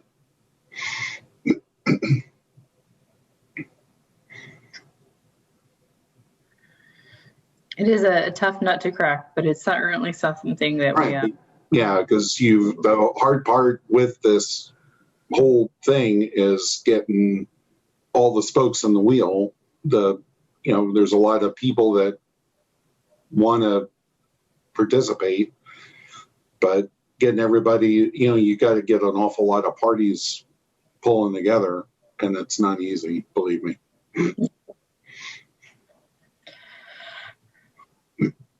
Are there any other takeaways or items that folks wanted to share from their virtual conference experience? I just had one more. I thought it was interesting on the one on roles and responsibilities, and how some of the folks from, I guess they were former, I think they were, like I said, I think they were former City of Dallas CPC members, on how they, I guess, were approached by. They had examples where they were approached by people, and then they said something to them, and then that came back to bite them after, they got into the zoning discussion, and they didn't really say. I guess our best bet for the most part is, and it hasn't really happened to me, but if somebody comes up to you, the best thing for us to do, I guess, is to say, well, come to the meeting and talk about it at the meeting. rather than try to discuss it with him personally. Yeah. Absolutely. And I'd take that just a little bit farther. We do sometimes have developers that say, well, how can I reach out to your planning and zoning commission? And staff discourages them from doing that. And I we say, appreciate that. Yeah. Me too. I actually did have a developer reach out to, actually, it was when Kristen was on as well. Kristen and I were the only ones that this individual reached out to and wanted to meet with. And Kristen and I both were like, okay, why us? And what about? And I remember, asking Richard, is this something we do? Because this is weird. Yeah. And he said, no, you certainly can, but we wouldn't necessarily encourage you to. And Chris and I were both very comfortable in saying, thank you, but come to the meeting, Yeah. But it was also very curious as to why it was, Chris and I were the only females on the commission at the time, and we were the only ones that were reached out to. I was definitely very new. And I don't think Kristen, I think there may have been someone newer than me, or less just between Kristen and me. I'm not sure if that was where they were going with it or what, but it was odd. That's odd, yeah. You can always just say, you can come to the meeting, or if you want to talk to someone at the city, please go talk to staff. You can do that. I would not encourage you to meet with folks prior to the meeting. And part of that is because a lot of times the meeting process and the public hearing process, we do want to aspire to those ethical principles to hear everyone's voice. So when you come to the meeting, everyone's here, everyone gets to give their information. Staff gives you the write-up and the analysis that we've put together. The developer is there to answer any questions and potentially give a presentation. And then we have the public hearing where the public's able to comment and maybe present information that's new or a different perspective that we haven't considered.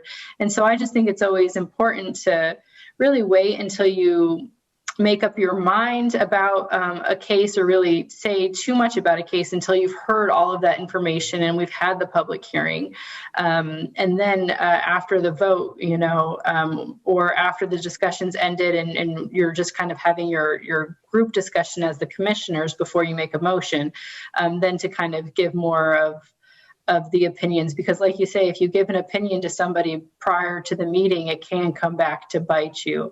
And that's never a good situation that anyone wants to be in. In this particular case, the person said, well, they met with the person and then they would just, the person was talking and they didn't say much and they would say, yes, Well, it got to the CPC meeting and the person actually didn't vote the way that they talked to the person. And the person said, well, we talked, and I said, no, I didn't say I was going to vote that way. I listened to you. So it was kind of a, like the person that, they were talking to, assumed that they were, by them nodding their head and saying yes, that they were going to vote that way. And in fact, they did not vote that way. Let's just avoid those situations altogether. I've only gotten called after, not before. Like, oh, really? Yeah. Huh. So I got called the morning after we declined someone, and it was probably, I was early in it too. I was probably like my third or fourth meeting maybe. And, and I get calls all of the time from numbers I don't know. So, yeah, it was like, I was actually on my way to a meeting with a realtor, and, my phone rang and I answered it, and it was the developer, and basically I just repeated everything that, it said, hey, this is why we gave it. But yeah, I mean, if somebody reached out to me ahead of time, I probably would decline straight away. I don't want to mess with that. But he kind of caught me on the phone. So, I just kind of told him that,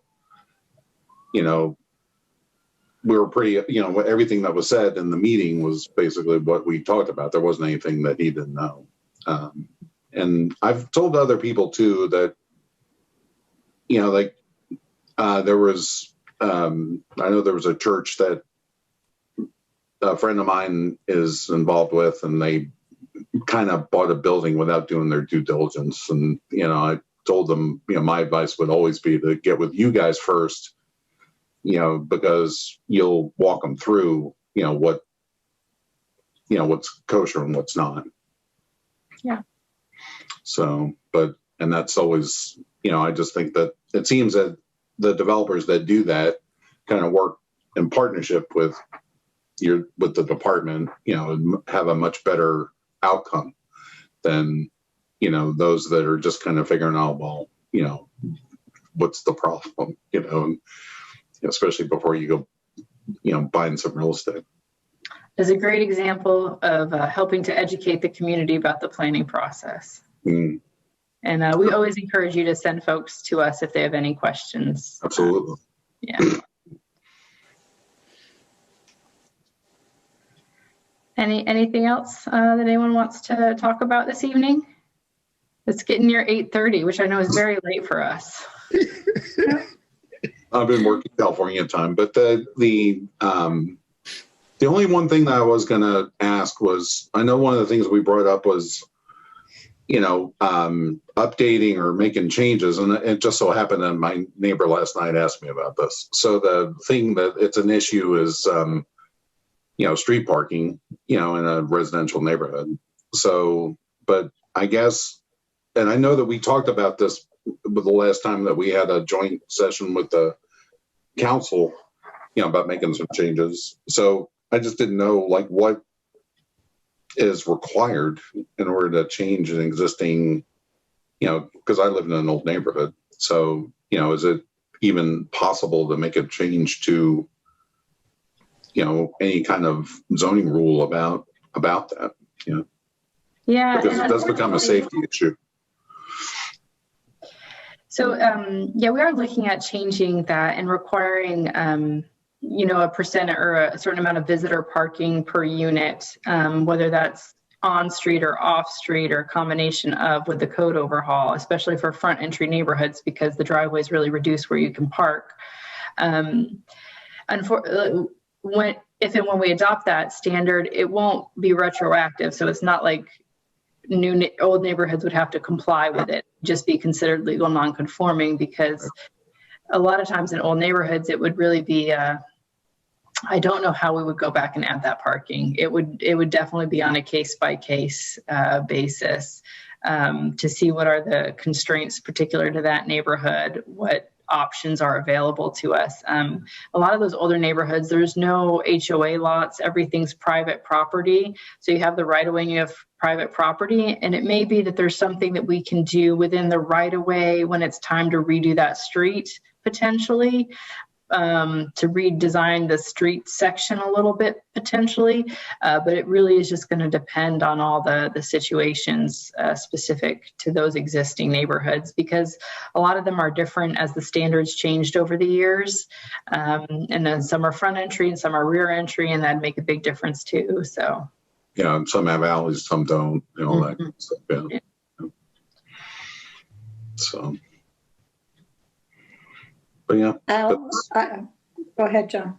No, I was just going to say that, this kind of stuff, people do ask, it's kind of funny, to me that, they do kind of ask me this or that, so, but a lot of times, I just defer to you guys. Sorry, Karen. Not a problem. I just wanted to let everybody know I walked the new Thrive Nature Park over the weekend. It's awfully cool. If you haven't done it, do it. It's really neat. The different paths, the bird blind, the gathering areas. This is part of 2025, and this is all part of our 10-minute walk to the park. And it's bringing part of Leela into Lewisville, and it's really, really cool. Well, I have a new activity for my lunch tomorrow, so. Yeah, you can take your lunch and sit back in there. There's several places to stop and sit. There's some benches. There's some stones that have been stacked, like small meeting areas for a class or whatever. There's areas back in there where you could have lunch, have a nice lunch, and feel like you're 100 miles away from everybody. We saw a group look like a personal trainer with a couple of people back in there working out. And, it's like, this is what, and then people with strollers, people on bicycles, people with dogs. It's like, it's really cool. Is it completely open now? I was back there. There's no barriers. I don't know that they've been done. That sounds like a qualified answer. Well, Feed the fifth, Yana. Well, the thing is, I wasn't the only person back there, but I don't think they're done. And this is only phase one. So there is more to be done, but it's safe back in there. I mean, there's no barricades. There's nowhere where there looked like there was any construction ongoing. So, if you get a chance, be sure to walk through it because it's one of the cool things we've done. Karen, where's that by? That is across the street from Thrive. It's at Valley Parkway in Corporate. Oh, okay. Thrive sits on the southwest corner. This is the southeast corner. It was at one point in time was slated to be a gas drilling site before the city bought it and land banked it, which is another thing. Center was supposed to be at, or is supposed to be at, or there's like a water park, or is that it? The Thrive Multi-Generational is on the southwest corner. Southeast is the Thrive Nature Park. Okay. And, that was land banking is one of the good things that the city's done too, that we don't talk about very much. Mm-hmm.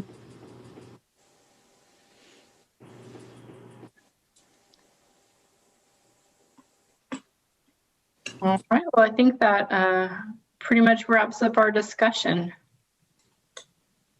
Well, that being the case, I will entertain a motion for adjournment. I move that we adjourn the meeting and the training. Motion by Francis, Second. second by William, and we will do our roll call vote. William? Aye. John? Aye. I vote aye. Alvin? Aye. Karen? Aye. Francis? Aye. We are adjourned. Good evening. Good night, everybody. All right, everybody have a good night. Stay safe.